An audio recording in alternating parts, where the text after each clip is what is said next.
बिस्मिल्लाहिर्रहमानिर्रहीम, अस्सलाम वालेकुम। मैं हूं आपका होस्ट चौधरी फान ज़हर, अपने ऑफिशियल यूट्यूब चैनल वेलकम कहता हूं। आज एशिया कप का सेकंड मुकाबला था जी, और बहुत एक्स्ट्राऑर्डिनरी बड़ी विक्ट्री इंडिया ने हासिल की।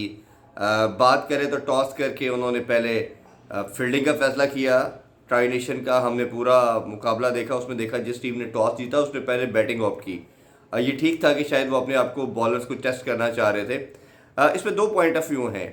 एक तो ये है कि बहुत से लोगों का मानना है कि रन रेट को वो एक्स्ट्राऑर्डिनरी इंप्रूव करने के लिए उन्होंने ये किया, बट मेरा नहीं ख्याल कि ये शायद कोई रन रेट की इतनी गेम थी, क्योंकि India is knowing they are one of the best side in Asia, बल्कि इन द वर्ल्ड।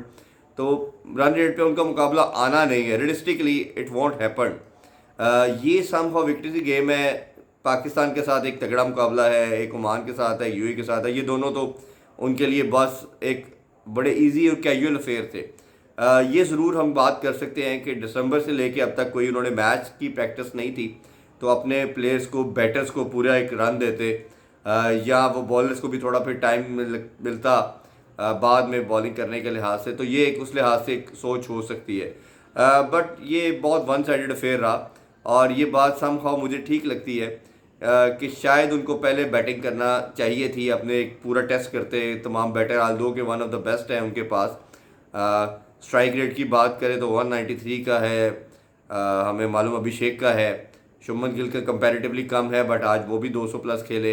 इसी तरह 155 प्लस का है तिलक वर्मा का। सूर्य कुमार यादव हम सब जानते हैं 170 के करीब खेलते हैं। तो जब संजू सैमसन है वो इसी तरह 170 प्लस है।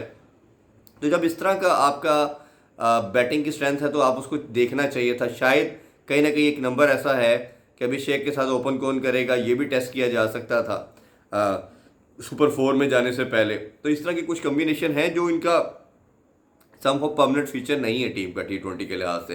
तो they can be utilize, they can be tested, but वो नहीं हुआ। बट दूसरा पॉइंट ऑफ व्यू ये है कि बहुत बड़े मार्जिन से और एक्स्ट्राऑर्डिनरी बड़ा मार्जिन उन्होंने करके दिखाया।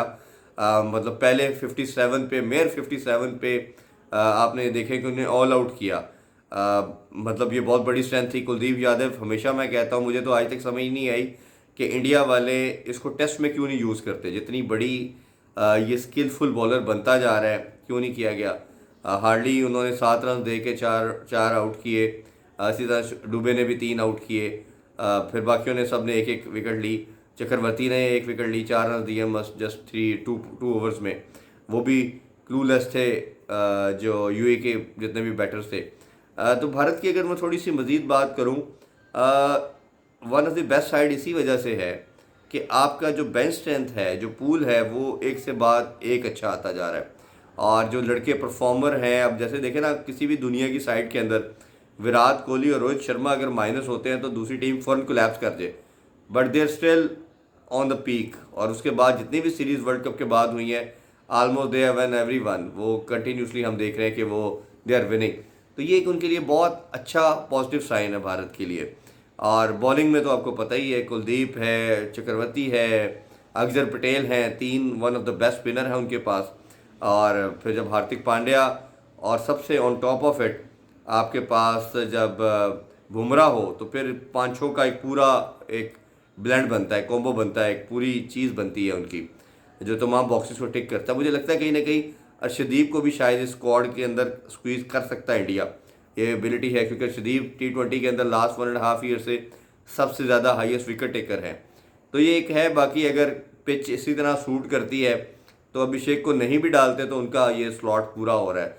और आपने मालूम होगा पाकिस्तान ने भी सम हाउ ट्राई नेशन के फाइनल में जब यही कॉम्बो किया, मैं ज़रूर मानता हूँ कि हार्दिक पांड्या जो है वो फ़हीम अशरफ से बहुत अच्छे बैटर भी हैं, बहुत अच्छे बॉलर भी हैं, but combination somehow Pakistan ने शाहीन के साथ और 3 स्पिनर के साथ, जो इंडिया करता आया चैंपियन ट्रॉफी में और अभी, तो यही कम्बिनेशन था। तो जब उन्होंने ऑप्ट किया तो they have different result. Pakistan है also had won the tri nation series as well.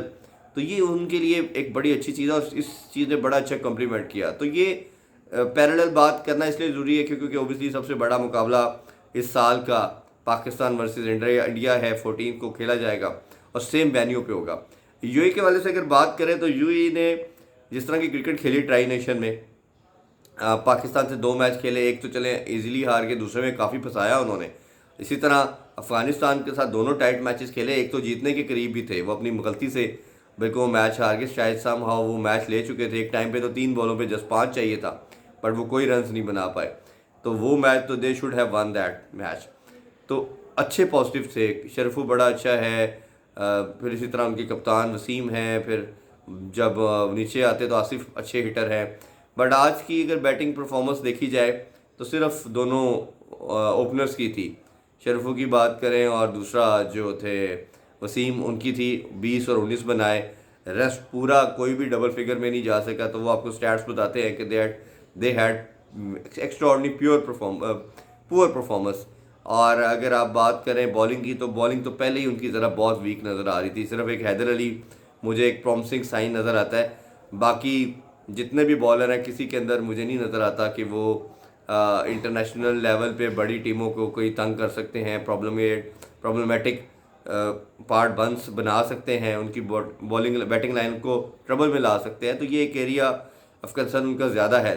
That is the reason कि वो मोस्टली जब मैचेस जीते हैं तो दे ओप टू बॉल फर्स्ट, के बाद में वो अपनी स्ट्रेंथ पे चेस करने को प्रेफरेंस देते हैं। तो ये आज की कहानी थी जी। Well done Indian team, they have played, you guys have played wonderful cricket. और यही बात मैं करता रहा था पाकिस्तान के वाले से भी, कि पाकिस्तान मोस्टली मैचेस सारे जीता, एक मैच के अलावा ट्राई नेशन में। जो विक्ट्री है वो कंप्रीहेंसिव होनी चाहिए, second year, first year, third year का डिफरेंस होना चाहिए। जब जीते तो इतनी कमांडिंग हो, इतनी अथॉरिटेटिव हो, इतनी वो आप ज़बरदस्त क्रिकेट खेलें कि आप अपोजिशन को आउट क्लास करके डिफरेंस बताएं कि दे वो हमसे कोसों दूर है, उनको हमारा कोई मैचअप ही नहीं है। तो ये चीज़ करने की ज़रूरत है, that is the requirement of the time. तो ये पाकिस्तान को अपने नियर फ्यूचर में, या ओबियसली आप नई टीम में थोड़ा मार्जिन दे सकते हैं, they are good, they are delivering, but ये चीज़ करने की ज़रूरत है। तो आई एम प्रीटी श्योर कि पाकिस्तान कई दफ़ा अपनी परफॉर्मेंस के साथ साथ आप किसी और की परफॉर्मेंस से भी, जो माइंड सेट होता है उससे भी सीखते हैं। तो this is the area of concern जिसको पाकिस्तान को देखना चाहिए, करना चाहिए।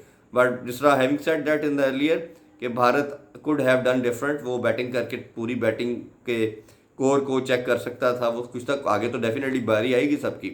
तो शायद कॉन्फिडेंस ज़्यादा शो किया, ओवर कॉन्फिडेंस भी इससे कह सकते हैं आप। But they have one, they have played wonderful cricket. तो आप सारे मार्जिन या बॉक्सेस उनके टिक किए उन्होंने, तो वो ज़रूर देंगे। इन टर्म्स ऑफ मार्जिन उन्होंने इतनी बड़ी विक्ट्री हासिल की कि अपना रन रेट जो है वो 10+ पे ले गए। तो दैट इज़ एक्स्ट्राऑर्डिनरी अचीवमेंट, वो बहुत ज़बरदस्त है। कल हमने अफगानिस्तान का भी देखा कि उन्होंने भी बहुत बड़े 95 के मार्जिन से समहाउ मैच जीता, और उन्होंने 4+ कर अपना रन रेट रखा, क्योंकि उनके लिए बहुत ज़रूरी था। वो इसलिए ज़रूरी था कि उनका जो मैच है, उनका जो मैचअप होना है, वो उसमें श्रीलंका और बांग्लादेश भी है टफ साइड, तो कहीं ना कहीं उनका रन रेट मैटर करेगा।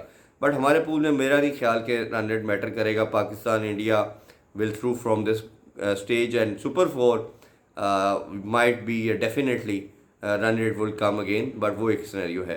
तो this is the whole story of the match, और उसके ऊपर आपसे बात की। इंशाल्लाह कल दोबारा आफ्टर द मैच आप लोगों से जुड़ेंगे। अपना ख्याल रखिए। अल्लाह हाफिज़। पाकिस्तान जिंदाबाद।